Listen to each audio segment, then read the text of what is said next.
नमस्कार। अमरोहा के रजबपुर में नेशनल हाईवे 9 के नारे जन आशीर्वाद पथ रैली को संबोधित करने के लिए पहुंचे राष्ट्रीय लोकदल के अध्यक्ष जयंत चौधरी और नौगांवा सादात के विधानसभा प्रत्याशी हाजी मेहंदी हसन ने भारी ट्रैक्टर ट्राली और बसों के साथ तैनात सैकड़ों लोगों के साथ जनसभा को सुनने के लिए राष्ट्रीय लोकदल का काफिला निकला, जहां पर जयंत चौधरी ने गृह राज्य मंत्री के पुत्र पर आतंकवादी मामलों की धारा लगाने की बात कही और अपनी सरकार आने पर लखीमपुर में शहीद किसानों को शहीद का दर्जा दिलाने की बात कही और मोदी और योगी सरकार पर निशाना साधा। आपको बता दें कि अमरोहा जनपद के राजापुर क्षेत्र में नेशनल हाईवे 9 किनारे खाली मैदान में राष्ट्रीय लोकदल के राष्ट्रीय अध्यक्ष जयंत चौधरी सिंह ने रैली को संबोधित किया और नौगांवा सादात के विधानसभा प्रत्याशी हाजी मेहंदी हसन ने भारी ट्रैक्टर ट्राली और बसों में तैनात सैकड़ों लोगों के साथ जनसभा को सुनने के लिए राष्ट्रीय लोकदल का काफिला निकला, जहां पर अध्यक्ष जयंत चौधरी ने कहा कि मोदी और योगी सरकार को आड़े हाथों लिया जाए। उन्होंने कहा कि मैं आपका आशीर्वाद लेने आया हूं। उन्होंने कहा कि मुख्यमंत्री की भाषा देखिए, वह किसानों पर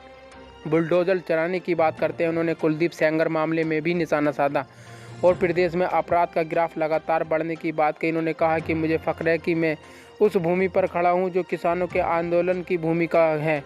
उन्होंने कहा कि श्री अमित शाह के साथ यूपी के गृह राज्य मंत्री की जो मुलाकात हुई वहां पर उनके बचने की रणनीति बनाई गई। इसके अलावा उन्होंने गृह राज्य मंत्री के पुत्र पर आतंकवादी मामले का मुकदमा दर्ज करने की भी मांग की। खान साहब जी के द्वारा सर्व समाज का आशीर्वाद, जनपद अमरोहा के सब समाजों का आशीर्वाद चौधरी साहब के लिए इस पगड़ी के रूप में है। चौधरी चरण रखिएगा। हमने खून बहाया है तो मेरे भाई खून फिर खून है, खून फिर खून है, गिरता है